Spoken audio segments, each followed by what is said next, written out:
बिस्मिल्लाहिर्रहमानिर्रहीम अस्सलामुअलैकुम students, this is Atif Ahmad, your physics teacher. बच्चों, आज की इस वीडियो में हम सॉल्व करने जा रहे हैं numerical questions chapter number 1 11th class physics. इस वीडियो में चैप्टर 1 के हम तमाम न्यूमेरिकल क्वेश्चंस को सॉल्व करेंगे, लेकिन अगर आप कोई एक पार्टिकुलर न्यूमेरिकल को ही सीखना चाहते हैं तो फिर आप डिस्क्रिप्शन में जाइए, वहां पे हर न्यूमेरिकल क्वेश्चन के सामने उसका टाइम मेंशन है। आप उसके टाइम पर क्लिक करके डायरेक्टली भी अपने डिजायर्ड न्यूमेरिकल के ऊपर जा सकते हैं। ओके, तो हम इसको प्रॉब्लम नंबर 1 से शुरू करने जा रहे हैं। Problem number 1, a circular pizza cut into 3 equal part. आपके पास एक सर्कुलर पिज्जा है, ये हमने ले लिया पिज्जा, इसको 3 इक्वल पार्ट्स में कट करना है, कर लिया। ओके, फिर क्या कहा जा रहा है, 1 piece of the pizza is taken out. इसमें से आपने एक पीस जो है वो निकाल देना, ये हमारा एक पीस आ गया बाहर। Estimate the degree measures of the single piece of pizza. अब ये जो सिंगल पीस ऑफ पिज्जा आपने निकाला है, ठीक है, ये कितना एंगल बनाता है डिग्रीज में, वो मेजर करना है हमने। ठीक हो गया, okay. And convert the measure into the radian, और उसके बाद जो आपको एंगल मिला है डिग्रीज में, उसको आपने कन्वर्ट करना है रेडियन के अंदर। इसके अलावा एक चीज और पूछी जा रही है, what is the radian angle of the remaining part. अब ये पीस निकालने के बाद जो बाकी बचता है रिमेनिंग पार्ट, उसका एंगल कितना है रेडियंस में, वो भी हमने मालूम करना है। तो बहुत ही आसान और सिंपल क्वेश्चन है। एक पिज्जा लेंगे, उसको 3 इक्वल पार्ट्स में कट कर लेंगे, एक पीस उसमें से हम सेपरेट कर लेंगे, ठीक है। अब इसका एंगल कितना है रेडियन में और डिग्रीज में, दोनों मालूम करने हैं। और जो रिमेनिंग पार्ट बचेगा, ये वाला रिमेनिंग पार्ट, इस रिमेनिंग पार्ट का जो है वो कितना एंगल है रेडियन में, वो हमने मालूम करना है। ठीक है, तो डाटा में आप लिख सकते हैं कि हमने क्या करना है जी, एक सर्कुलर पिज्जा को 3 इक्वल पार्ट्स के अंदर कट करना है। ओके, फाइन क्या करना है, फाइन ये करना है कि भाई आपके पास जो एक सिंगल पीस आपने निकाला, ये टोटल थे 3 पीस, इसमें से आपने एक पीस निकाला, इसे हम कहते हैं 1/3 पार्ट या 1/3 कहते हैं इसको। सो हमने इसको डिग्रीज में मालूम करना है कि कितना एंगल बनाता है, और रेडियन में radian angle of 1/3 part of the pizza. उसके बाद जो रिमेनिंग पार्ट है ये वाला, उसका भी मालूम करना है radian angle of the remaining pizza. ठीक है, ओके जी। तो चलिए स्टार्ट करते हैं। सबसे पहले लिखेंगे हम total angle of pizza. Pizza का टोटल एंगल कितना बनता है, वो बनता है जी हमारे पास 360 डिग्री, डिग्रीज में अगर हम बात करें तो। ओके, अच्छा, फिर हमने जो एक पीस इसमें से निकाला, 3 पीसेस किए थे ना और एक निकाला, इसे कहते हैं 1/3 पार्ट। ओके, तो यहां पे लिखेंगे angle of 1/3 part of pizza, और वो क्या मिलेगा हमें, 1/3 मल्टीप्लाई बाय, आ जाएगा हमारे पास 360 डिग्रीज। ठीक है, मैं इसको प्रॉपरली लिख देता हूं ऐसे, 360 डिग्री, 360 डिग्रीज।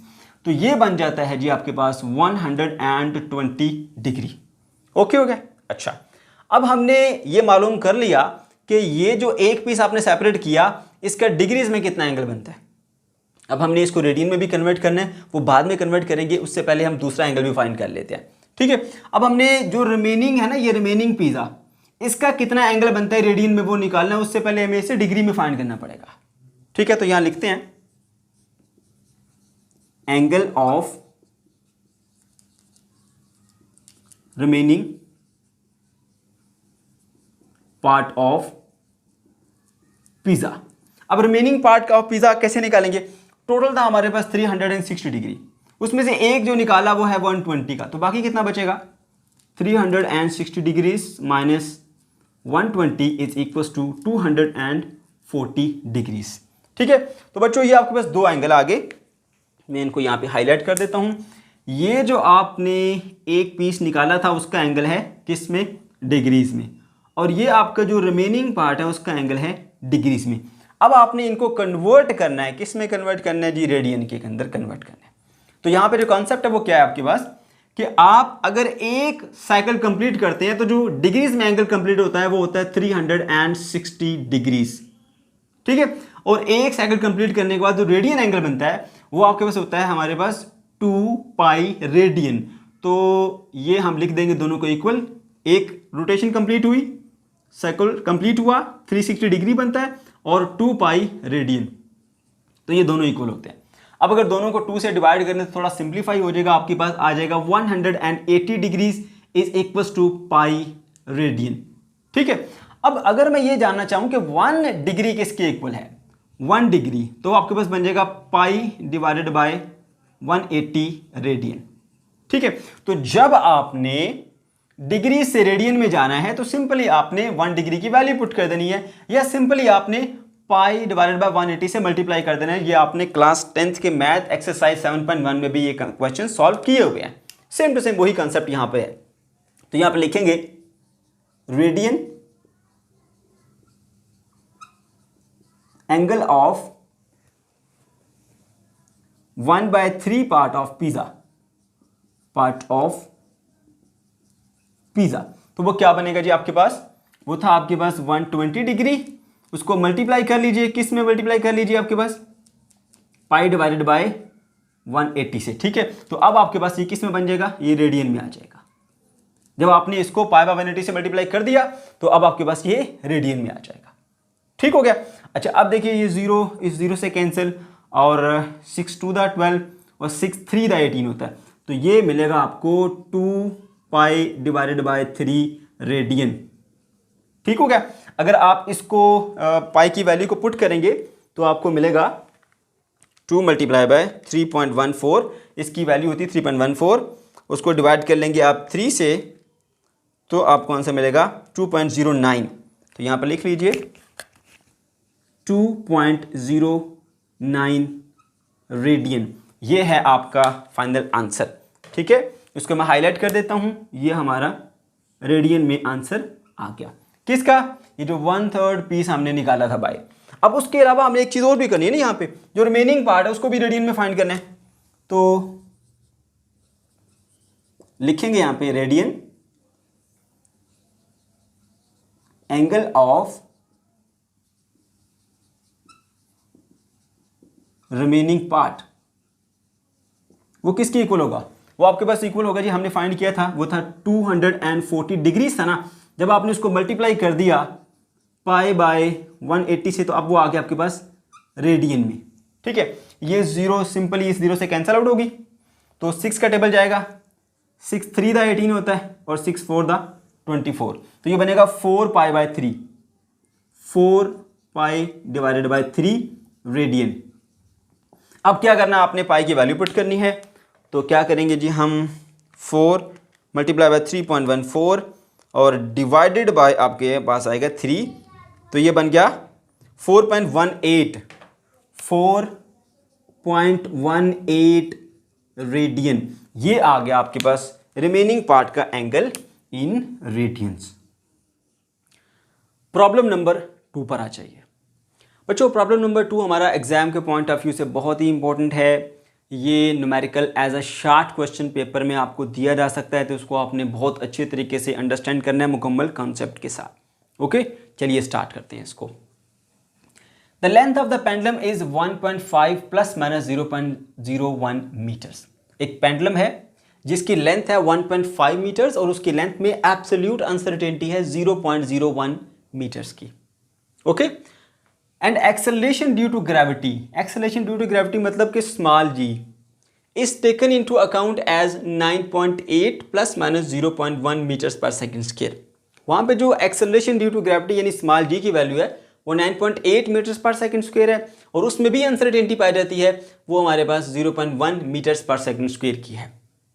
ओके, अब आपसे क्या कहा जा रहा है, calculate the time period of the pendulum. Pendulum का टाइम पीरियड आप कैलकुलेट करें विद अनसर्टेनिटी, अनसर्टेनिटी के साथ, यानी जो आपके पास टाइम पीरियड की वैल्यू आएगी उसमें साथ में अनसर्टेनिटी भी आपने मेंशन करनी है। ओके, चलिए जी, तो सबसे पहले डाटा लिख लीजिए। अब यहाँ पे क्योंकि लेंथ में अनसर्टेनिटी पाई जाती है तो सिंपल एल की बजाय L plus minus delta L से इसको डिनोट करेंगे। यहाँ पर एल की वैल्यू 1.5, अनसर्टेनिटी 0.01 मीटर्स। उसके बाद जो ग्रेविटेशनल एक्सेलरेशन स्मॉल जी है उसमें भी अनसर्टेनिटी पाई जाती है, तो लिखेंगे जी प्लस माइनस डेल्टा जी, और इसकी वैल्यू 9.8 प्लस माइनस 0.1 मीटर्स पर सेकंड स्क्वायर है। मालूम क्या करना है, टाइम पीरियड विद अनसर्टेनिटी, ये हमने फाइंड करना है। ओके, चलिए जी, अब सॉल्व करने से पहले आप यहाँ पे इसका फार्मूला माइंड में लाइए। इसका फार्मूला क्या होता है टाइम पीरियड फाइंड करने का, वो होता है बच्चों हमारे पास T is equals to 2 pi under root L divided by G। ये फार्मूला होता है जिसमें आप वैल्यूज पुट करते हैं और आपको टाइम पीरियड मिल जाता है। अब यहाँ पे अगर आप दो वैल्यूज पुट करें एल और जी, तो आप देख रहे हैं कि दो वैल्यूज आपस में डिवाइड हो रही हैं और इन दोनों में अनसर्टेनिटी पाई जाती है। तो हमने इससे पहले जो कॉन्सेप्ट रिवाइज किए थे वहाँ पे हमने ये चीज़ सीखी थी कि अगर आपके पास दो वैल्यूज जिसमें अनसर्टेनिटी पाई जाती है, आप उनको मल्टीप्लाई करें या फिर आप उनको डिवाइड करें, ठीक है, तो उस सूरत में आप उनकी परसेंटेज अनसर्टेनिटीज को ऐड करते हैं। चाहे दो वैल्यूज जिनमें अनसर्टेनिटी पाई जाती है उनको मल्टीप्लाई कर लो, चाहे डिवाइड कर लो, दोनों सूरतों में उनकी जो परसेंटेज अनसर्टेनिटीज होती है उनको आप क्या करते हो, ऐड करते हो। ऐसा ही था, लेकिन यहां पर हमें जो दी हुई है ना, ये इनकी एब्सोल्यूट अनसर्टेनिटीज दी हुई है। यहां पे आपको कोई परसेंटेज का निशान नजर आ रहा है? नहीं नजर आ रहा है ना, तो ये एब्सोल्यूट अनसर्टेनिटीज है। तो पहला काम ये कर लो, यहां पे इन एब्सोल्यूट अनसर्टेनिटीज को परसेंटेज में कन्वर्ट कर लो, ठीक है। तो बहुत आसान तरीका है, उसका कोई मुश्किल काम नहीं है। आपको पता है आप परसेंटेज में डेल्टा एल निकालें तो क्या होगा, delta L divided by L multiply by 100, ये इसका फार्मूला होता है, ठीक है। तो परसेंटेज अनसर्टेनिटी निकालने के लिए यहाँ पर आप 0.01 को 1.5 से डिवाइड कर लेंगे, यह आएगा 0.01 डिवाइडेड बाय एल की वैल्यू 1.5 मल्टीप्लाई बाय कर लेंगे अब 100 से, तो ये आपको आंसर मिलेगा जी 0.66%। ओके, इसी तरह यहां पर भी इसको एब्सोल्यूट अनसर्टेनिटी को परसेंटेज में कन्वर्ट कर लेंगे हम। वो क्या, उसका फॉर्मूला होगा डेल्टा जी, परसेंटेज में निकालनी है तो डेल्टा जी को डिवाइड कर लो जी से, यानी इस वैल्यू को इससे आप डिवाइड करते हो मल्टीप्लाई बाय 100, इस वैल्यू को इससे डिवाइड करो मल्टीप्लाई बाय 100। ओके, तो नीचे आ गया जी और मल्टीप्लाई बाय आ गया 100। तो डेल्टा जी की वैल्यू कितनी है, 0.1, तो लिखेंगे जी 0.1 डिवाइडेड बाय जी की वैल्यू 9.8 है, 9.8 मल्टीप्लाई बाय 100 कर लें तो आपको मिलेगी 1.02%, ठीक है। तो आपको ये वैल्यू भी मिल गई और ये वैल्यू भी मिल गई। अब इन दोनों वैल्यूज को ना यहाँ पर आप नोट कर लीजिए एक जगह पे, ठीक है। वो वैल्यूज क्या है जी, नंबर 1 पे आपके पास आ गई G L plus minus delta L, percentage में वो किसके इक्वल होगी, 1.5 एज इट इज आएगा और प्लस माइनस 0.66% में। इसी तरह से आपके पास जो g plus minus delta g है परसेंटेज में, वो आपके पास आ जाएगी 9.8 एज इट इज 9.8 और प्लस माइनस आ जाएगा 1.02%। ये दो वैल्यूज आपने पहले बना के रख ली हैं, ठीक है बच्चों। ओके जी, अब क्या करना है जी आपने, अब जस्ट आपने इसको सॉल्व करना है। इस फार्मूले को ओपन कीजिए। पहले मैं आपको एक चीज़ बताऊं कि अगर यहाँ पे l के ऊपर आप देख सकते हैं अंडर रूट लिखा हुआ है ना, तो मैं इसको लिख सकता हूँ l की पावर 1/2, यानी इसको यूं भी लिखा जा सकता है 2 पाई l की पावर 1/2 डिवाइडेड बाय g की पावर 1/2, और इसमें मैंने वैल्यूज पुट करनी है, ठीक है। देखिए ज़रा, ये t एज इट इज आ गया 2 और पाई की वैल्यू कितनी होती है हमारे पास 3.14 मल्टीप्लाई बाय यहाँ पर L की वैल्यू यहाँ पर हमने ये बना के रखी है, पहले से उसको परसेंटेज में उसकी अनसर्टेनिटी को हमने कन्वर्ट किया है। क्यों किया, उसकी रीज़न मैंने बताई आपको। तो यहाँ पे लिखेंगे जी 1.5 प्लस माइनस 0.66% उसकी पावर 1/2, ठीक है, और डिवाइडेड बाय आपके पास ये वाली वैल्यू, वो क्या है जी हमारे पास ये वाली 9.8 प्लस माइनस 1.02% और उसकी वैल्यू भी 1/2। अब यहाँ पे एक और रूल अप्लाई होगा, ठीक है। अगर कोई ऐसी वैल्यू जिसमें अनसर्टेनिटी पाई जाती है, ठीक है, उसकी पावर आ जाए तो फिर आप क्या करते हो, लाइक यहाँ पे हमारे पास एक और वैल्यू है जी, वह है जी हमारे पास a plus minus delta a% इस तरह, और उसकी वैल्यू है n, ठीक है। तो जो पावर इसकी है ना वो पावर इसकी रहेगी साथ में, यानी a की पावर n रहेगी, e की पावर n प्लस माइनस ये जो हमारे पास पावर है वो इस परसेंटेज अनसर्टेनिटी से मल्टीप्लाई हो जाती है, यानी n टाइम डेल्टा a%, ठीक है। ये वाला एक और रूल है जो कि हम यहाँ पे अप्लाई करेंगे, ठीक है। ये आप देख सकते हैं, यहाँ पे हम इसको अप्लाई करेंगे। ओके जी, तो देखिए ये बन जाएगा t एज इट इज लिखता हूँ उसको मैं, अभी मैं 2 को भी एज इट इज लिखता हूँ, 3.14 भी as it is multiply by अब 1.5 की पावर 1/2, तो 1.5 की पावर 1/2 लेंगे अंडर रूट 1.5, तो मिलेगा आपको 1.2247, 1.2247, ठीक है, प्लस माइनस, और क्या होगा, जो पावर होती है वो परसेंटेज अनसर्टेनिटी से मल्टीप्लाई होती है अकॉर्डिंग टू दिस रूल, ठीक है। तो ये होगा जी हमारे पास 1/2 को जब 0.66 से मल्टीप्लाई करेंगे तो मिलेगा 0.33%, ओके। तो ये वैल्यू आ गई हमारे पास। इसी तरह से नीचे भी कर लीजिए 9.8 की पावर 1/2, तो ये हो जाएगा √9.8, क्या मिलेगा आपको 3.1304, 3.1304, ठीक है। और प्लस माइनस, अब ये पावर इससे मल्टीप्लाई होगी इस रूल के मुताबिक। जो पावर होती है वो परसेंटेज अनसर्टेनिटी से मल्टीप्लाई होती है, तो इसको मल्टीप्लाई करेंगे तो मिलेगा आपको 0.51%, ठीक है। ये आ गया हमारे पास। अब क्या करना है बच्चों, आपने देखो ये वैल्यू और ये वैल्यू तीनों मल्टीप्लाई करके एक बनानी है, ठीक है। इसमें अनसर्टेनिटी नहीं है मतलब 0% अनसर्टेनिटी, इसमें अनसर्टेनिटी नहीं है मतलब 0% अनसर्टेनिटी। तो इसको और इसको मल्टीप्लाई करते हैं हम तीनों को, वो क्या मिलेगा हमें मिलेगा 2 मल्टीप्लाई बाय 3.14 मल्टीप्लाई बाय 1.2247, तो ये मिल जाएगा जी आपको यहाँ पे टाइम इज इक्वल्स टू 7.6911, ठीक है। अच्छा, अब इसकी परसेंटेज अनसर्टेनिटी 0, क्योंकि इसमें तो अनसर्टेनिटी है नहीं, 0%, 0% और 0.33%, और मल्टीप्लाई करते हुए हम परसेंटेज अनसर्टेनिटीज को ऐड कर लेते हैं ना, पता है ना आपको। तो 0% प्लस 0% प्लस 0.33%, ये बन जाएगा प्लस माइनस 0.33%, ओके। और डिवाइडेड बाय क्या होगा, अब देखिए ये वाली वैल्यू एज इट इज लिखूंगा 3.1304 प्लस माइनस 0.51%। अब मैं क्या करूंगा, ये दो वैल्यूज जिनमें परसेंटेज अनसर्टेनिटी पाई जाती है, मैं इन दोनों को डिवाइड कर लूंगा। और मैंने बताया था अगर दो वैल्यूज में अनसर्टेनिटी है, ठीक है, तो चाहे आप उनको मल्टीप्लाई कर लो चाहे उनको डिवाइड कर लो, परसेंटेज अनसर्टेनिटीज हमेशा ऐड होंगी, ठीक है। तो मैं इसको इससे डिवाइड कर लेता हूं, तो मुझे मिलेगा जी डिवाइडेड बाय 3.1304, आंसर मिला 2.45, t इज इक्वल टू 2.456, ठीक है। और साथ में 9 भी है, और प्लस माइनस इन दोनों की अनसर्टेनिटीज को हम ऐड कर लेंगे। तो आप जब करेंगे 0.33 प्लस 0.51 तो आपको मिलेगा जी यहाँ पे 0.84%, ठीक है ना। 0.33 प्लस 0.51 ऐड कर लेंगे तो 0.84% आपको आंसर मिलेगा, ठीक है। अब प्रॉब्लम नंबर 3 पर आ जाइए बच्चों। प्रॉब्लम नंबर 3 में कहा जा रहा है determine the area of the rectangular sheet. एक आपके पास रेक्टेंगुलर शीट है, उसका एरिया फाइंड करना है। With the length is equals to 1.50 plus minus 0.02 metres, जिसकी लेंथ 1.50 मीटर्स है और लेंथ में एब्सोल्यूट अनसर्टेनिटी 0.02 मीटर है। मुझे कैसे पता चला एब्सोल्यूट अनसर्टेनिटी है, क्योंकि यहाँ पे कोई परसेंटेज तो नजर नहीं आ रही ना, तो ये एब्सोल्यूट में आएगी, ओके।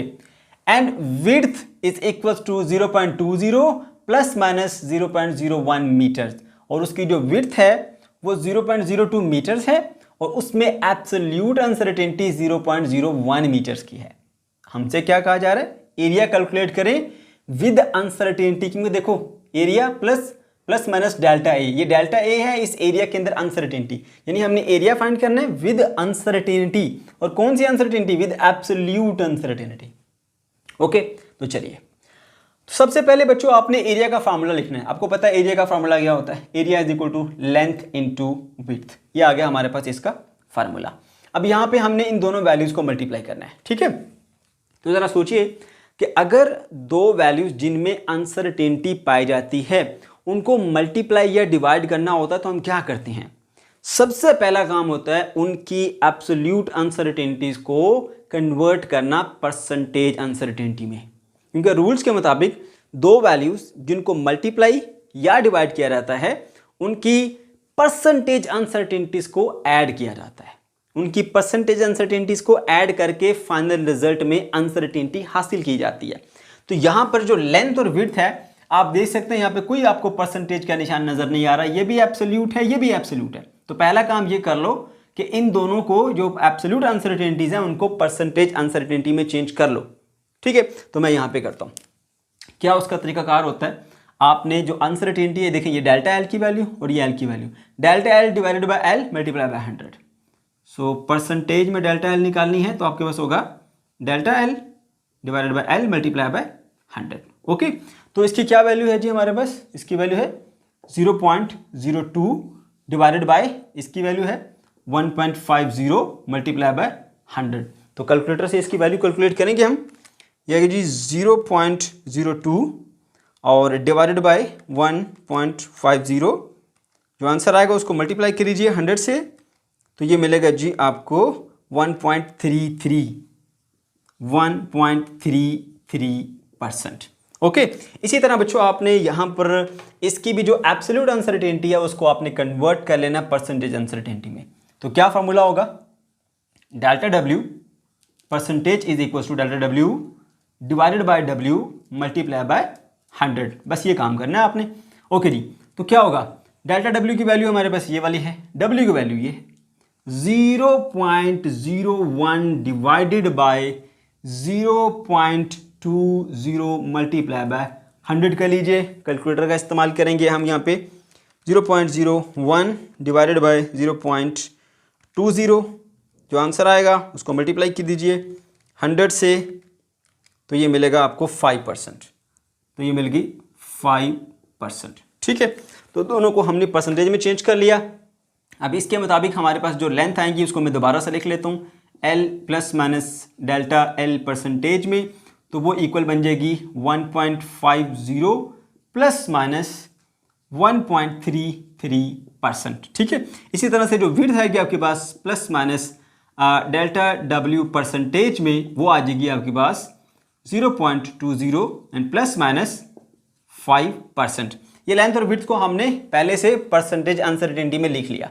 अब हमने एरिया निकालना है ना यहाँ पर, तो एरिया आपके पास किसके इक्वल होता है जी, लेंथ इंटू विड्थ के। तो यहाँ पर अनसर्टेनिटी वाली वैल्यूज है तो यूँ लिख लीजिए L plus minus delta L percent, और उसके बाद फिर W plus minus delta W percent, ऐसे। तो इनकी वैल्यूज को लिखिए यहाँ पर, यह आएगा हमारे पास 1.50 plus minus 1.33% into 0.20 plus minus 5%। अब क्या तरीकाकार होता है, जब दो वैल्यूज को आप मल्टीप्लाई करते हो जिनमें अनसर्टेनिटी पाई जाती है, कि उनकी जो मेन वैल्यूज है ना, ये वाली और ये वाली, इनको आपस में मल्टीप्लाई कर लो ऐसे। ठीक है, तो कैलकुलेटर से इनको मल्टीप्लाई कर लेते हैं हम। 1.50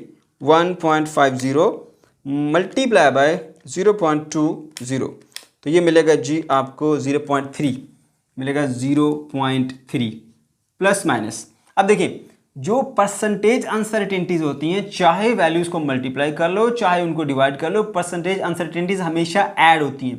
तो 5% प्लस 1.33% ये बन जाएगा 6.33%। तो ये आ गया आपके पास एरिया विद अनसर्टेनिटी। लेकिन उसने क्या कहा था, हमें एरिया एब्सोल्यूट अनसर्टेनिटी के साथ बताओ। तो कोई इशू नहीं है, इस परसेंटेज अनसर्टेनिटी को आपने एब्सोल्यूट अनसर्टेनिटी में कन्वर्ट कर देना है। कैसे करेंगे मैं बता देता हूं आपको। वो आप यूं करेंगे, 0.3 प्लस माइनस ये आ गया 6.33%। परसेंट का मतलब है पर 100, तो आप परसेंट को खत्म करके 100। अब किसका ये 6.33% है, इस वैल्यू का, मल्टीप्लाई बाय 0.3। ठीक है, तो आप कैलकुलेटर से इसको फाइंड कर लेते हैं। 6.33 डिवाइडेड बाय 100, जो आंसर आएगा उसको मल्टीप्लाई कर दीजिए 0.3 के साथ, तो आपको आंसर मिलेगा जी area is equal to 0.3 plus minus 0.01899। ठीक है, तो ये आ गई जी इसकी एब्सोल्यूट अनसर्टेनिटी। ठीक है, इस तरह से आपने इस एरिया को फाइंड कर लेना है।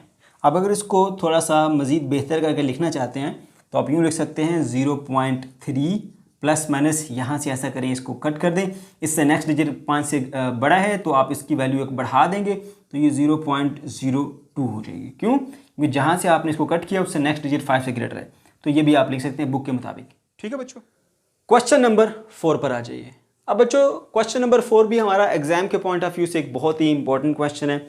इसके 5 पार्ट्स हैं और ये एज अ MCQ पेपर के अंदर आता है। ओके, तो चलिए स्टार्ट करते हैं इसको। Calculate answers up to appropriate number of significant digits.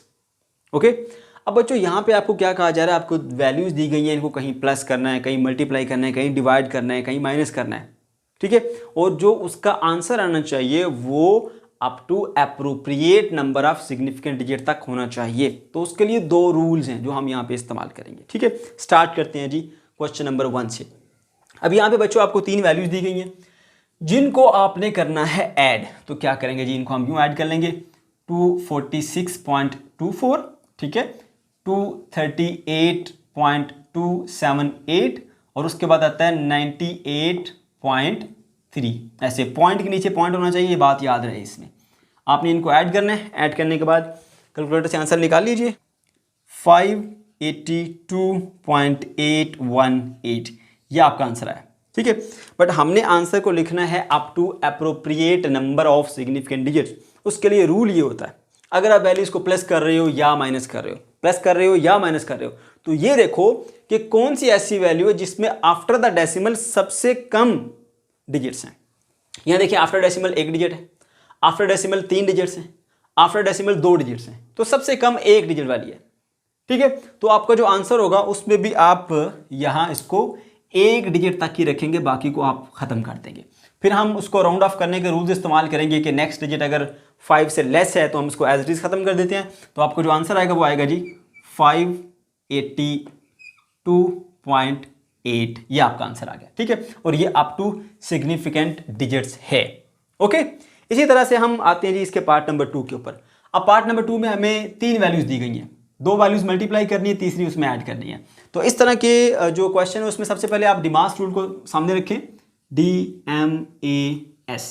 पहले डिवीजन होती है, फिर मल्टीप्लिकेशन, फिर एडिशन और फिर सब्ट्रैक्शन।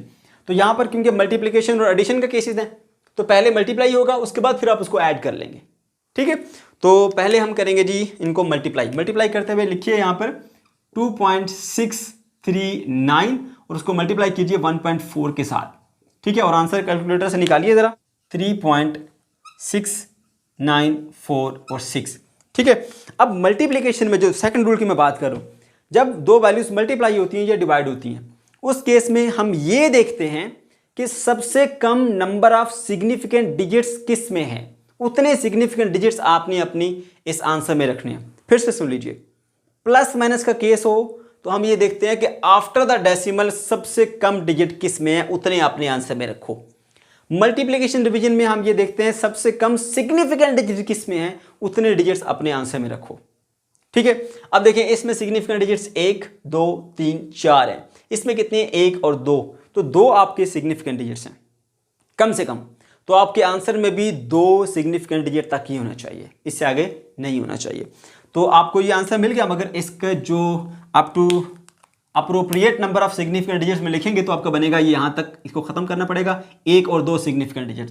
अब उससे नेक्स्ट जो आपका नंबर है वो 5 से ग्रेटर है, अगर तो राउंड ऑफ करने के रूल के मुताबिक जहाँ पे आप उसको राउंड ऑफ करना चाह रहे हो उससे नेक्स्ट डिजिट 5 से बड़ा है तो पिछले को आप 1 बढ़ा देते हो, तो ये आपका बन जाएगा 3.7, ठीक है। क्या बन गया 3.7, क्लियर होगी बात। अच्छा जी, अब आपने इस 3.7 को ऐड करना है इसके साथ, तो आप यहाँ पे लिख लीजिए 117.25 और उसमें ऐड कर लेंगे 3.7, पॉइंट के नीचे पॉइंट आएगा ऐसे, इनको आप ऐड कीजिए ऐसे।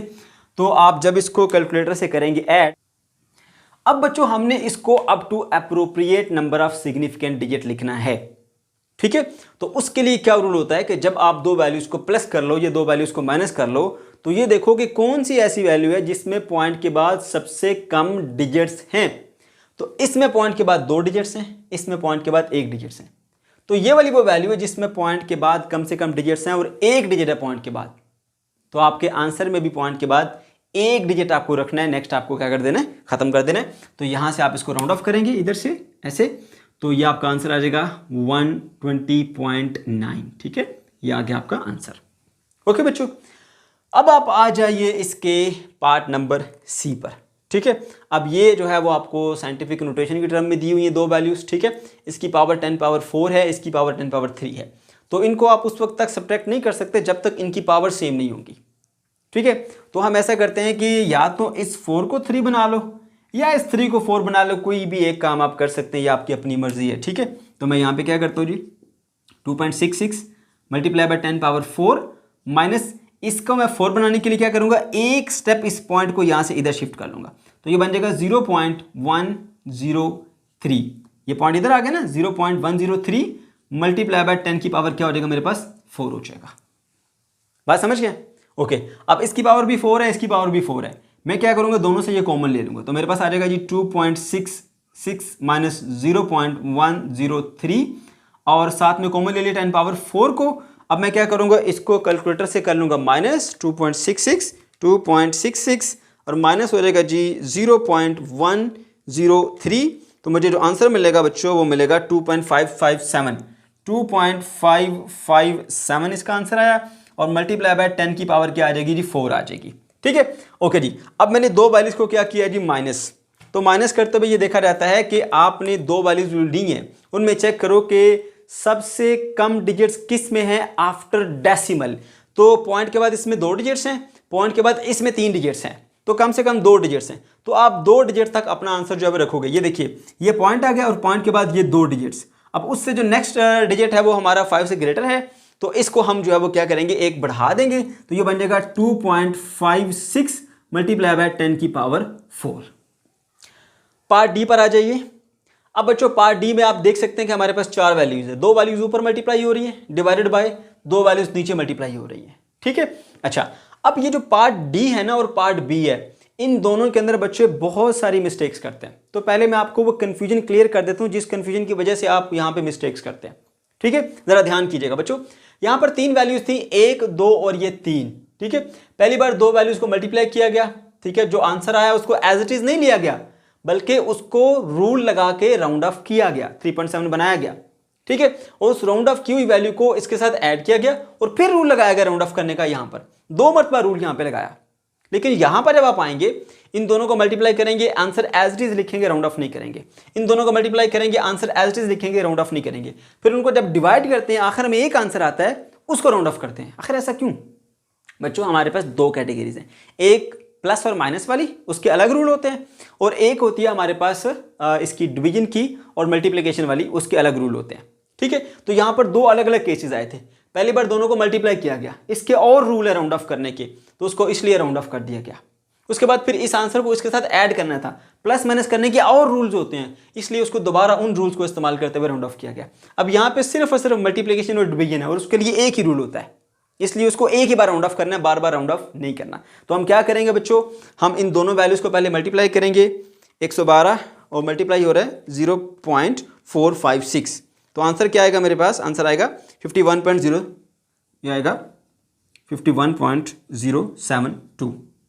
ओके, इसी तरह नीचे भी मल्टीप्लाई कीजिए 3.2 और मल्टीप्लाई कर लें उसको 120 से, तो आपको आंसर मिलेगा 384। ओके, तो अब हमने इन दोनों को जो है वो पूरा देखिए, इसका आंसर भी पूरा लिखा है, इसका आंसर भी पूरा लिखा। फिर इन दोनों को हम करेंगे डिवाइड, यह आएगा जी 51.072 और डिवाइडेड बाय 384, तो ये बन जाएगा हमारे पास 0.13 और 3। ठीक है, अब देखिए यहाँ पे एक ही बार हमने इसको राउंड ऑफ करना है एंड पे, पहले नहीं किया। ठीक है, देखिए इसमें कम से कम सिग्निफिकेंट डिजिट्स कितने हैं? 3। हमारे पास मल्टीप्लिकेशन के लिए रूल होता है कि जिस वैल्यू में कम से कम सिग्निफिकेंट डिजिट्स होते हैं उसको आप लेते हो। तो यहां पर देख सकते हैं इसमें 3 है, उसमें 3 है, इसमें 2, उसमें 2 है, तो सबसे कम जो सिग्निफिकेंट डिजिट्स मौजूद हैं वो 2 हैं। तो आपका आंसर भी 2 सिग्निफिकेंट डिजिट्स तक होना चाहिए, उससे आगे नहीं होना चाहिए। ठीक है, तो देखिए जरा यहां पर ये है जी 0.133, इसमें कितने सिग्निफिकेंट डिजिट्स है? 3 है, तो आपने 2 सिग्निफिकेंट डिजिट तक रखना है। तो यहां से आपको इसको राउंड ऑफ करना पड़ेगा, तो वो बन जाएगा आपका 0.13 और इस 3 को आप खत्म कर देंगे और नेक्स्ट डिजिट अगर 5 से छोटा हो तो हम एज इट इज खत्म कर देते हैं। तो ये आ गया हमारे पास उसका आंसर। प्रॉब्लम नंबर 5 पर आ जाइए। अब यहां पे कहा जा रहा है calculate answer up to appropriate number of significant digits. बच्चों 2 पार्ट हैं इस क्वेश्चन के। पहले पार्ट में हमें mass of proton to mass of electron की रेशियो दी हुई है, दोनों की वैल्यूज बताई गई हैं, हमने इनको डिवाइड करना है, एक आंसर लाना है और उस आंसर को up to appropriate number of significant digits तक लिखना है। इसी तरह पार्ट 2 में आपको charge of electron to mass of electron ratio दी गई है, दोनों की वैल्यूज बताई गई हैं, हमने इनको डिवाइड करके एक आंसर लाना है और हमारा आंसर जो है वो up to appropriate number of significant digits होना चाहिए। बहुत आसान और सिंपल क्वेश्चन है, ये एज ए MCQ पेपर के अंदर आ सकता है। ठीक है बच्चों, तो करना क्या है, आपने यहाँ पे कैलकुलेटर का इस्तेमाल करना है। ये वैल्यू 1.67 और ये वाली वैल्यू जो है इन दोनों को आप कर लीजिए डिवाइड, 1.67 डिवाइडेड बाय 9.1096 करेंगे तो आपको एक आंसर मिलेगा बच्चों, उसको लिख लीजिए यहाँ पर। वो आंसर आपको क्या मिलेगा? 0.18332 30877। ठीक है, अब यहाँ पे 10 की पावर -27 है, नीचे 10 की पावर -31 है। जब इनको बेसिस को एक बनाएंगे, क्योंकि हम जानते हैं क्लास 9th में हमने सीखा था कि अगर बेसिस एक जैसी हो, डिवाइड हो रही हो, तो बेस एक बन जाती है और पावर्स माइनस हो जाती हैं। तो -27 ये वाला, ठीक है, और इसको मैं ब्रैकेट में कर देता हूँ, माइनस ये वाला -31 ऊपर चला जाएगा। ठीक है बच्चों, तो ये बन जाएगा 0.183323087 मल्टीप्लाई बाय 10 की पावर, देखिए ये -27 और ये माइनस माइनस प्लस का 31 बन जाएगा, तो यहाँ पर बचेगा आपके पास 4। अब देखिए ये प्रॉपर साइंटिफिक नोटेशन में नहीं है। साइंटिफिक नोटेशन में पॉइंट से पहला नंबर 1 से लेकर 9 के दरम्यान में आना चाहिए। तो हम एक स्टेप इस पॉइंट को यहाँ से यहाँ शिफ्ट कर लेंगे, तो ये बन जाएगा 1.83323087 इंटू 10 की पावर क्या आ जाएगा, 3 आ जाएगा। ठीक है बच्चों, एक स्टेप यहाँ से यहाँ लेके जाएंगे तो इसकी पावर 1 कम हो जाएगी। ओके जी, अच्छा उसके बाद फिर हमने क्या करना है जी, अब हमने इसका आंसर जो है वो up to appropriate number of significant digits तक रखना है। तो उसके लिए रूल क्या होता है कि दो वैल्यू जिनको आप मल्टीप्लाई या डिवाइड कर रहे हो, उनमें देखो कि सबसे कम नंबर ऑफ सिग्निफिकेंट डिजिट्स किस में है। इसमें देखिए 1, 2 और 3 सिग्निफिकेंट डिजिट्स हैं। इसमें देखिए 1, 2, 3, 4, 5 सिग्निफिकेंट डिजिट्स हैं। तो कम से कम सिग्निफिकेंट डिजिट्स कितने हैं, 3। तो 3 सिग्निफिकेंट डिजिट तक हमारा आंसर होना चाहिए। ये 1, ये 2 और ये 3, यहाँ तक। इससे आगे हमने खत्म करना है। तो हम इसको यूँ लिखेंगे 1.83 और उसके नेक्स्ट डिजिट अगर 5 से छोटा हो तो हम ऐसे ही खत्म करते हैं, आपको पता है। तो बच्चों ये आ गया हमारे पास इसका आंसर 1.83। इसी तरह से अब नीचे वाले पार्ट पे आ जाइए, यहाँ पे भी आप ऐसे ही करेंगे। 1.6 का जो एक नंबर है इसको आप इस नंबर से पहले डिवाइड कीजिए। तो मैं यहाँ पे इक्वल लगाता हूँ, 1.6 डिवाइडेड बाय 9.1096 इक्वल करेंगे तो आपको आंसर जो मिलेगा वो मिलेगा जी 0.17563888864 मल्टीप्लाई बाय, अब देखिए ये बेस 10 है, पावर -19, बेस 10 है, पावर -31। बेसिस सेम हो, डिवाइड हो रही हो तो बेस 1 बन जाती है, पावर्स माइनस हो जाती हैं। तो माइनस का 19 और माइनस ये माइनस का 31। ठीक है, तो माइनस माइनस क्या हो जाएगा आपके पास, प्लस हो जाएगा। अब ऊपर कूलम है, नीचे केजी है, तो ये बन जाएगा, साथ में यूनिट भी लिखना चाहते हैं तो कूलम पर केजी। ठीक है बच्चों, अलग से मैं इसको यूनिट को लिख देता हूँ। तो अब देखिए ज़रा, ये हमारे पास माइनस का 31 माइनस माइनस का प्लस का 31 बन जाएगा और ये माइनस का 19।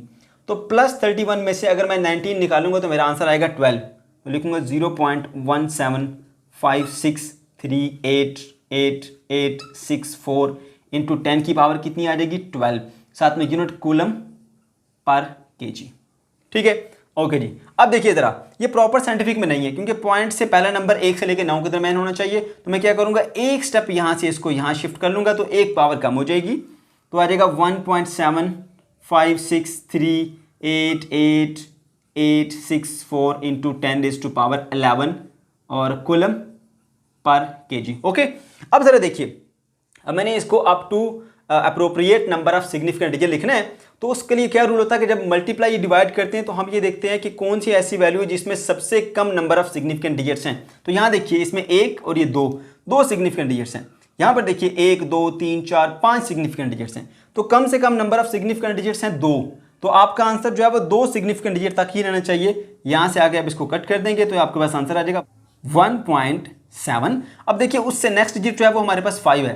तो राउंड ऑफ करने का रूल होता है कि अगर आपके पास जहाँ तक राउंड ऑफ करना है उससे नेक्स्ट डिजिट अगर 5 आ जाता है तो फिर क्या करते हैं, फिर हम देखते हैं कि अगर उससे पहला डिजिट इवन हो तो उसको एज इट इज लिखते हैं, अगर आड हो तो 1 ऐड करके उसको 1 बढ़ा देते हैं। तो देखिए यहाँ तक करना है हमने इसको राउंड ऑफ, उससे नेक्स्ट डिजिट ना 5 से बड़ा है ना 5 से छोटा बल्कि 5 है।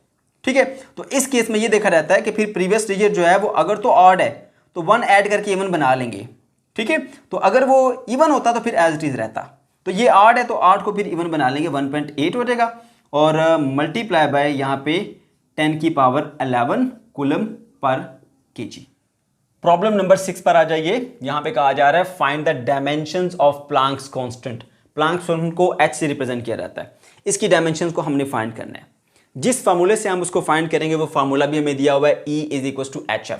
इसकी मजीद वजाहत की गई है कि इस फार्मूले में E हमारे पास एनर्जी है और F हमारे पास फ्रीक्वेंसी है। अब हमने इसकी डायमेंशन फाइंड करनी है। ठीक है, उसके लिए सबसे पहला काम अब ये कीजिए कि इसका फार्मूला लिखिए, E = hf। अब जरा देखिए, अगर हमें इसकी h की वैल्यू निकालनी है तो क्या करेंगे, f को जाके डिवाइड कर लेंगे, E डिवाइडेड बाय f। ठीक है, ओके। फाइंड क्या करना है, डायमेंशन ऑफ h, ये हमें फाइंड करनी है। ठीक है, तो उसके लिए क्या करना पड़ेगा, हमें एनर्जी के डायमेंशंस को फ्रीक्वेंसी की डायमेंशन से हम डिवाइड कर लेंगे तो हमें इसकी डायमेंशंस मिल जाएंगी। लेकिन उससे पहले हमें पता होना चाहिए कि एनर्जी की डायमेंशंस क्या हैं। अगर आपको नहीं पता कि एनर्जी की क्या डायमेंशन है तो मैं बता देता हूँ। याद रखिएगा, ये जो एनर्जी होती है ना, वो हमारे पास वर्क के इक्वल होती है। यानी जितनी बॉडी में एनर्जी होती है उतना ही वो वर्क कर सकती है, या जितना हम बॉडी पर वर्क करते हैं उतनी ही उसमें एनर्जी स्टोर हो सकती है। ठीक है, तो एनर्जी और वर्क इंटरकन्वर्टेबल भी होते हैं और एक दूसरे के इक्वल होते हैं, आप ये मान के चलिए। तो वर्क का फॉर्मूला क्या होता है आपके पास, फोर्स इनटू डिस्प्लेसमेंट। ओके, अच्छा, अब ये इसको थोड़ा सा मजीद सिंप्लीफाई करेंगे तो आपके पास आएगा E is equal to, force का फॉर्मूला होता है F is equal to ma, और साथ में आ गई ये D। अब इनको आप आसानी से इसकी डायमेंशन फाइंड कर सकते हैं यूनिट्स की हेल्प से। ये हमारे पास मैस है, वो तो वैसे ही इसकी डायमेंशन m होगी। आगे लिखा हुआ एक्सेलरेशन, एक्सेलरेशन क्या होता है, मीटर्स पर सेकंड स्क्वायर, तो इसकी हेल्प से इसकी डायमेंशन निकालेंगे। आगे d जो है वो हमारे पास एक लेंथ होती है, तो यहाँ से डायमेंशन आसानी से मिल जाएगी हमें। सो एनर्जी की जो डायमेंशन आएंगी ना वो क्या आएंगी, ये देखिए ज़रा, हमारे पास m जो है वो मैस आ गया, ऐसे लिख दिया आपने। ठीक है, और a एक्सेलरेशन है, मीटर्स पर सेकंड स्क्वायर होता है, तो मीटर्स की जगह पे आ जाएगा हमारे पास लेंथ, पर सेकंड स्क्वायर के ऊपर क्या आएगा, t⁻²। ठीक है, आगे फिर आ गया हमारे पास डिस्टेंस, वो लेंथ होती है तो ऐसे डायमेंशन आ जाएगी। So dimensions of energy is equals to हो जाएगा हमारे पास m, एक ये l और एक ये l, ये बन जाएगा l का स्क्वायर और t⁻², ये आ गई एनर्जी की डायमेंशन, जो कि आपको याद होनी चाहिए। अगर नहीं याद तो आप इस तरह से निकाल सकते हैं। दूसरी चीज आ जाती है हमारे पास ये फ्रीक्वेंसी की डायमेंशन। तो देखो फ्रीक्वेंसी जो है वो रेसिप्रोकल होती है टाइम पीरियड का, f is equal to 1/t। तो सिंपली जो है वो इसकी आप वैल्यू पुट कर लें, इसकी वो क्या है, डायमेंशंस की frequency is equal to 1/t। ठीक है, ये क्या बन जाएगा हमारे पास, ये बन जाएगा t⁻⁻1। बस ये आ गया हमारे पास फ्रीक्वेंसी की डायमेंशन, ये आ गया हमारे पास एनर्जी की डायमेंशन। ठीक है, तो आपने क्या पुट कर देनी है, इनकी वैल्यूज यहाँ पे पुट कर देनी है बच्चों, तो आपको मिल जाएगा dimensions of energy divided by dimensions of frequency. ठीक है, तो डायमेंशन ऑफ एनर्जी क्या है, डायमेंशंस ऑफ एनर्जी आ जाती है हमारे पास ml² t⁻², और इसकी डायमेंशन क्या आ जाती है, t⁻⁻1। अब देखिए बेसिस सेम है, और जब बेस 1 बनाएंगे तो ये पावर ऊपर जाके ऐड हो जाएगी। ठीक है, ये बन जाएगा आपके पास ml² t⁻, देखिए -2, और ये पावर ऊपर जाके प्लस होगी तो क्या बन जाएगा आपके पास, -1। तो ये आ गई आपके पास इस प्लैंक्स कांस्टेंट h की डायमेंशन। ठीक है बच्चों, ओके जी। इसी तरह से अब हमने पार्ट बी में आना है, find the dimensions of gravitational constant g। इस g की डायमेंशन हमने फाइंड करनी है फ्रॉम दिस फार्मूला। ओके, तो सबसे पहले हम इस फार्मूले को लिखेंगे भाई, f इज इक्वल्स टू होता है G capital G into m/r²। तो जिसकी डायमेंशन निकालनी है उसको पहले सेपरेट कर लें, एक तरफ कैपिटल G की डायमेंशन निकालनी है, ये हो गया f और मल्टीप्लाई बाय r का स्क्वायर और डिवाइडेड बाय एक आपके पास ये m और दूसरा आपके पास ये स्मॉल m, ये हो जाएगा। ठीक है, अच्छा जी, ये दो आ गए हमारे पास। अब जरा इनकी डायमेंशंस जो है वो पहले फाइंड कर लेते हैं। ठीक है, तो यहां पे लिखेंगे dimension of g is equals to, इन सबकी डायमेंशन पुट कर लेंगे हम। ये है हमारे पास फोर्स, फोर्स की क्या डायमेंशन होती है सेपरेटली यहां पे हम करके देख लेते हैं जी। देखिए जरा, force F is equals to ma, m क्या है मैस, उसकी डायमेंशन m। एक्सेलरेशन का यूनिट होता है मीटर्स पर सेकंड स्क्वायर, तो उसकी हेल्प से डायमेंशन आसानी से निकाल लेते हैं हम। तो वो लिखेंगे जी हम, मीटर्स की जगह आ जाएगा हमारे पास लेंथ, पर सेकंड स्क्वायर मतलब t⁻⁻2 पर सेकंड स्क्वायर, तो मिलके एक बन जाएगी ml/t⁻², ये इसकी डायमेंशन आ गई। ठीक है, उसके बाद ये r जो है वो हमारे पास डिस्टेंस होता है, उसके लेंथ आ जाएगा, ये मैस, तो मसला आपका यहीं पे सॉल्व हो गया। देखिए सबसे पहले फोर्स की डायमेंशन क्या लिखेंगे, ml/t⁻²। ओके, और उसके बाद फिर r², r क्या है, रेडियस है, रेडियस एक लेंथ होती है ना, तो लेंथ में आ जाएगा हमारे पास l पावर 2। ओके, नीचे है मैस, ये भी क्या है मैस, तो मैस के लिए डायमेंशन क्या होती है m, दूसरे मैस की डायमेंशन क्या होगी m, ये आ गया आपके पास। ठीक है, तो देखिए ये एक m इस m से कट गया। ठीक है, तो आपके पास जो डायमेंशन इसकी बच जाएगी, ये m ऊपर जाएगा, पावर -1 हो जाएगी इसकी, m पावर -1। ठीक, उसके बाद ये l और ये l का स्क्वायर, ये बन जाएगा l पावर 3, l पावर 3, और ये t पावर -2, t पावर -2। तो ये आ गई जी हमारे पास dimensions of gravitational constant capital G। Problem number 7 पर आ जाइए। यहां पे कहा जा रहा है show that these equation are dimensionally correct. दो इक्वेशन दी गई हैं। First equation kinetic energy is equal to half mv², और सेकंड इक्वेशन है जी आपके पास potential energy is equal to mgh, और इनको हमने प्रूव करना है कि ये डायमेंशनली करेक्ट है। ओके, तो हम फर्स्ट इक्वेशन को लेते हैं, यहां पे इसको चेक कर लेते हैं। यहां पे लिखा हुआ काइनेटिक एनर्जी एक तरफ और हाफ mv² दूसरी तरफ। ठीक है, ये लेफ्ट हैंड साइड और ये राइट हैंड साइड। हमने लेफ्ट हैंड साइड की और राइट हैंड साइड की डायमेंशंस पुट करनी है और उसको इक्वल प्रूव करना है। ओके, तो देखिए ये काइनेटिक एनर्जी जो है वो असल में एक एनर्जी है। कोई भी एनर्जी हो है तो एनर्जी ही ना, तो जो एनर्जी की डायमेंशंस होती हैं आप एज इट इज वही पुट करेंगे। ठीक है, अगर तो आपको याद है एनर्जी की डायमेंशन तो डायरेक्टली पुट कीजिए, अगर नहीं याद तो जैसा पिछले क्वेश्चन में बताया वैसा ही कीजिए कि एनर्जी और वर्क इंटर कन्वर्टेबल होते हैं। जितनी बॉडी में एनर्जी होती है उतना ही वो वर्क करती है। ठीक है, तो energy is equal to work लिख दीजिए। ओके, फिर वर्क का फॉर्मूला सबको आता है F इंटू डी। ठीक हो गया, अभी भी इसकी डायमेंशन निकालना थोड़ा मुश्किल लग रहा है, तो F का फॉर्मूला पुट कर दीजिए, F is equal to ma। अब आसान हो जाएगा आपके पास। m वो मैस है, उसकी डायमेंशन m आ गया।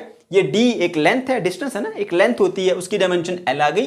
पीछे रह गया एक्सेलरेशन, तो एक्सेलरेशन की डायमेंशन उसके यूनिट से बहुत आसानी से निकाल सकते हैं, मीटर्स पर सेकंड स्क्वायर, पर सेकंड स्क्वायर। तो मीटर्स की जगह पे आ जाएगा लेंथ, क्योंकि मीटर लेंथ होती है।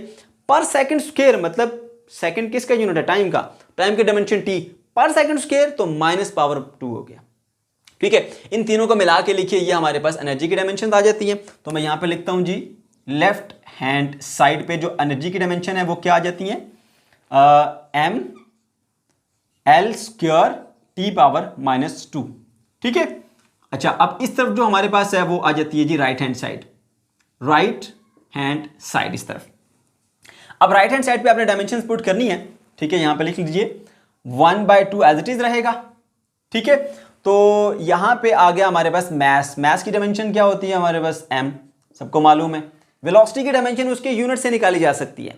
यूनिट क्या होता है वेलोसिटी का, वेलोसिटी का यूनिट होता है जी हमारे पास मीटर्स पर सेकंड। तो मीटर क्या है, एक लेंथ है, उसी जगह l आ जाएगा। पर सेकंड, सेकंड क्या है, टाइम, तो पर सेकंड का मतलब है t पावर -1, ये आ गया। अब क्योंकि वेलोसिटी का स्क्वायर होता है तो यहां स्क्वायर लगा लीजिए, 1/2 m एज इट इज रहेगा, और ये क्या बन जाएगा हमारे पास l² t पावर -2। ठीक है, ये 2 इससे भी मल्टीप्लाई होगा, 2 इससे भी मल्टीप्लाई होगा। अब इसको एक बना के लिखिए, 1/2 m l² t पावर -2। ये 1/2 जो है इसकी कोई वैल्यू यहां पर नहीं होती। अब यहां पर देखिए, इधर m, इधर भी m, l² t power -2, t power -2, तो आप लिख सकते हैं यहां पर कि m l² t power -2 is equal to m l² t power -2। तो ये आप देख सकते हैं कि राइट हैंड साइड की डायमेंशन, लेफ्ट हैंड साइड की डायमेंशन जो है वो आपके पास इक्वल आ गई है। ठीक है, तो यहां पर ये चीज प्रूव हो गई है। ठीक है बच्चों, ओके जी। अब इसी तरह से हम इक्वेशन 2 में भी चेक कर लेंगे इसको। इक्वेशन 2 में हमारे पास जो है वो potential energy is equal to mgh है। मैं ये लिख लेता हूं, potential energy is equal to mgh। Potential energy भी तो एक एनर्जी ही है ना, तो उसकी डायमेंशन वही होगी जो कि काइनेटिक एनर्जी की थी। तो आपको याद होनी चाहिए, नहीं याद तो इसी प्रोसेस से आप दोबारा से निकाल सकते हैं। तो मैं यहां पे पुट कर देता हूं, इसकी डायमेंशन क्या है, m l² t पावर -2। और इधर देखिए ये mgh, mgh में m क्या है, मैस है। मैस की डायमेंशन क्या होती है, m।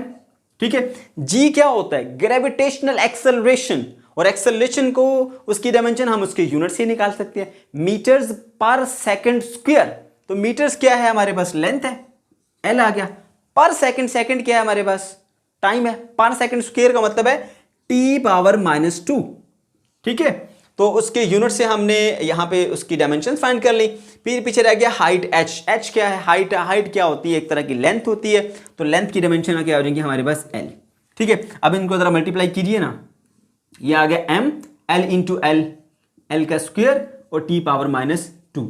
तो देख सकते हैं आपके इधर हमारे पास जो डायमेंशन थी ml² t⁻⁻2 थी, इधर की जो डायमेंशन है ml² t⁻⁻2 थी। तो दोनों तरफ डायमेंशन जो है वो इक्वल आ जाती हैं।